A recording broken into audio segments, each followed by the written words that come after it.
Nous sommes un dans un lien d'amour. Nous sommes un dans un lien d'amour. Notre esprit est uni avec l'Esprit de Dieu. Nous sommes un dans un lien d'amour. Maintenant, chantons tous ensemble et que son amour ensemble. Tenons-nous par la main et le monde verra. Nous sommes un dans un lien d'amour. Éternel notre Dieu, notre Père, béni sois-tu parce que tu nous permets d'être rassemblés en ton nom malgré les circonstances, mais tu nous permets d'être là unis d'un même cœur et en ton esprit pour élever nos âmes et nos voix vers toi. Merci Seigneur parce que Jésus, tu nous as dit que là où 2 ou 3 sont rassemblés en ton nom, tu es là. Tu es donc là au milieu de nous, avec tous ceux qui nous suivent et nous regardent. Guide-nous et conduis-nous dans ta parole par ton esprit, au nom de Jésus. Amen. Frères et sœurs en Christ, il est des moments comme ceux-ci où l'on se dit, que vais-je pouvoir dire à mes sœurs et frères devant une caméra? Mais c'est les circonstances qu'ils font, d'autres le font de façon professionnelle. Et là, Dieu nous professionnalise. C'est pour ça que je voudrais nous inviter d'abord à lire le psaume 121 que j'ai choisi et qui nous conduira. Secours et protection de Dieu, cantique des degrés. Je lève mes yeux vers les montagnes. D'où me viendra le secours? Le secours me vient de l'Éternel, qui a fait les cieux et la terre. Il ne permettra point que ton pied chancelle. Celui qui te garde ne sommeillera point. Voici, il ne sommeille ni ne dort, celui qui garde Israël. L'Éternel est celui qui te garde. L'Éternel est ton ombre à ta main droite.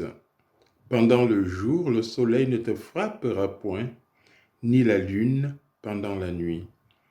L'Éternel te gardera de tout mal. Il gardera ton âme. L'Éternel gardera ton départ et ton arrivée, dès maintenant et à jamais. Ce psaume que les pèlerins avaient lorsque ils montaient à Jérusalem pour louer l'Éternel pendant les grandes fêtes juives. Ce psaume nous rappelle beaucoup de choses. Nous sommes dans une période depuis un certain temps très difficile. Nous n'allons pas aller pour comprendre ce qui s'est passé pendant ce pèlerinage où le pèlerin allait monter avec des degrés pour aller louer l'Éternel à Jérusalem selon les fêtes. Non, nous allons nous mettre à la place de ce pèlerin qui fait appel à l'Éternel. Depuis un certain temps, il y a un certain coronavirus qui veut régner, qui fait peur, qui fait mal, qui tue. Il y a de l'angoisse. Tous les jours dans les médias, on nous annonce des milliers, des dizaines de milliers de morts, d'atteints. On commence à guérir. On nous annonce les symptômes. Et dès que nous avons mal à la tête, dès que nous avons mal au crâne, dès que nous toussons, on se dit, est-ce que c'est mon tour? Est-ce que je vais avoir mal? Est-ce que mes poumons sont atteints? Pourquoi ai-je choisi le pèlerin? Parce que nous sommes dans notre vie terrestre en pèlerinage. Dans les jours, disons, normaux, il y a aussi des tas de milliers de gens qui meurent dans les hôpitaux. Pour des raisons diverses, certes, et ça devient tellement banal que on est frappé lorsque c'est quelqu'un des nôtres que nous connaissons qui nous quitte. Mais là, C'est tellement angoissant. Des décrets sont pris. Ah, on est confiné. On était confiné. On est sorti de là. Que va-t-il faire? Il faut mettre maintenant quoi? Un masque. Il ne faut plus se saluer. Il faut se mettre à un mètre. Les enfants ne vont plus à l'école. C'est la fin du monde. Nous ne savons pas. Il y a certains oiseaux porte-malheur ou les prophètes, je ne sais pas d'où, qui disent, mais voilà, c'était écrit, ça va être l'enlèvement. Et nous, chrétiens, nous savons que notre fin arrivera. Mais notre fin, nous devons être prêts à l'attendre parce que nous savons quelle est notre destination. Comme j'aime tant le dire et le répéter, c'est mon verset, un de mes versets préférés. Dieu nous a tant aimés. Dieu a tant aimé le monde qu'il a donné son Fils unique afin que quiconque croit en lui ne périsse point, mais qu'il ait la vie éternelle. Mais nous sommes faibles, mais nous ne sommes que des hommes. Nous sommes angoissés. Nous voyons autour de nous des gens partir. Nous voyons des maisons fermées. Nous voyons, comme dans les films de science-fiction, des rues. Il n'y a plus rien. Nous ne pouvons même plus nous unir dans les églises, dans les chapelles, dans les temples, dans tous les lieux de culte pour célébrer notre Dieu. Mais c'est peut-être là que Dieu nous parle d'une autre façon. Il y a des silences par lesquels l'Esprit passe quand on lit la Bible. Et c'est peut-être que Dieu nous parle pour que nous levions mieux les yeux vers lui. Et que une autre façon de dire et de vivre l'Évangile se présente. Oui, nous levons les yeux comme ce pèlerin qui avait la foi. Vous savez, il n'était pas si faible dans sa foi, ce pèlerin.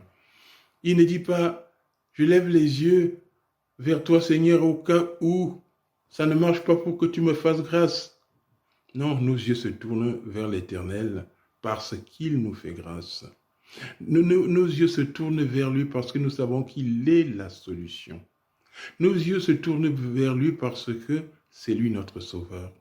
Nos yeux se tournent vers lui comme ces pèlerins parce que nous savons que ce soit comme avec les disciples dans la mer où elle était en furie, il y avait des flots mugissants qui les entouraient. Ils croyaient que Jésus dormait, mais non. Il a arrêté la tempête. Dieu ne dort pas. Certains qui ne croient pas en Dieu disent, mais il est où votre Dieu? Pourquoi il n'agit pas? D'autres disent, mais Dieu punit le monde. Dieu n'y est pour rien. C'est maintenant que nous pouvons même constater cet amour incommensurable parce que des coronavirus, des temps d'autres, il y en a des milliers, comme des tremblements de terre, comme des tsunamis.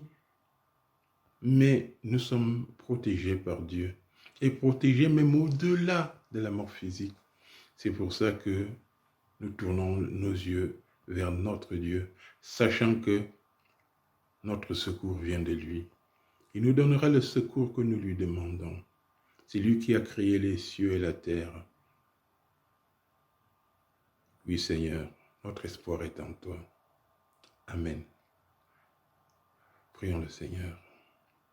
Éternel notre Dieu, notre Père, béni sois-tu parce que tu nous permets en ces moments assez difficiles, très difficiles même, de nous tourner vers toi, parce que tu es notre Dieu, parce que tu es notre Éternel, notre rocher, parce que tu es notre solution.